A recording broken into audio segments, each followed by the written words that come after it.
to reduce noise for those living along I-41, the Department of Transportation is hosting an informational meeting tonight about a plan to put up noise barriers along I-41 in Brown and Outagamie counties. As we've been reporting, the DOT is planning to expand the highway from 4 to 6 lanes from Grand Chute to DePere starting later this year. Holly Brantley covering the story for us today. Now, Holly, so what stretch? I guess we're talking DePere to Grand Chute for these noise barriers?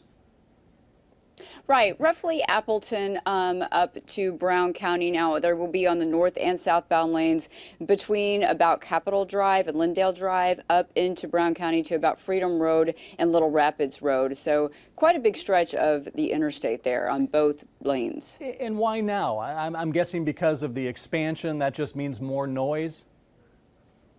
Absolutely. With the expansion from 4 to 6 lanes, that's going to require quite a bit of work, quite a bit of equipment, quite a bit of noise for the residents, and there are many of them who live along that route. So they've been doing feasibility studies and data analysis of how much noise that would come from the project and how it would impact people, including their hearing, their lives, and they want to put the word out now. Construction could begin later this year. How did the DOT determine who would be invited to the meeting tonight? And is anybody welcome? Right. So anybody is welcome, but only those who would be the most impacted get a chance to vote. So they put out a letter to about 1,000 residents. Now, the ones that get to vote are those that would be impacted by the barriers, meaning that those barriers would provide 8 decibels of sound would be less for them. Those are the ones that get to vote. But if you live within 500 feet of the barriers, they also invited those people, since it would be right in their backyard, and so that they would have a chance to learn more. Now, the voting, that those that are eligible, they have until February 23rd. I'm guessing the DOT will be paying for the barriers and the residents won't have to. Am I correct?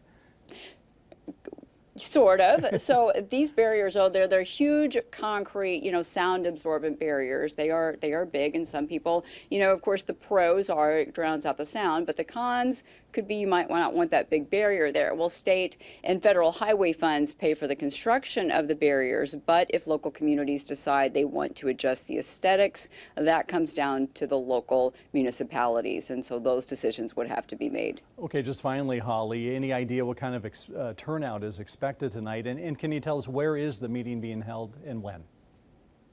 So it's at Fox Valley Technical College in Appleton at 5 North Systems Drive. That is, it's tonight at 5 until 8. And then they do identical presentations on the project overall from 5:30. At 5:30 and 6:30, those will both be identical presentations. So they invited about 1,000 people. We could see turnout in the hundreds. This is a high interest project that would impact a lot of people that live around that route. All right, Holly, you'll be there tonight. Thank you for the report from